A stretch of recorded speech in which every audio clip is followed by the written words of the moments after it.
صحافت ہو، شعر و ادب کا میدان یا پھر ساز اور آواز کی محفل، وادی گلرنگ کے شہری ہر پن میں پیش پیش ہے۔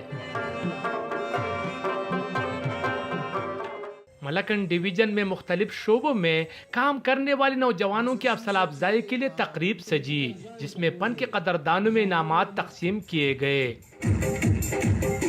شرکاء نے ایسی ایونٹس کو ضروری قرار دیا، کہا نوجوان ہی ملک میں اصل میں تبدیلی لا سکتے ہیں۔ ایسے پروگرامز اگر ہوتے رہیں تو ہمارے یوتھ میں جذبہ اور امید اور کچھ کر گزرنے کا حوصلہ پیدا ہوگا۔ شعر و شاعری کا ذوق رکھنے والے کہاں چپ رہنے والے تھے، شعروں کی زبانی دل کی کہانی سامنے رکھ دی۔ پشتو زبان میں چھپنے والی 2 کتابوں کی رونمائی بھی کی گئی۔ اس ایونٹ سے جتنا بھی ہمیں انکم ہوا ہے وہ ڈیفینیٹلی میں نے بتایا کہ اس سے ہم جو ہمارے یونیورسٹی کے نادار اور معذور طلبہ ہیں ہم ان کی ہیلپ کریں گے جی۔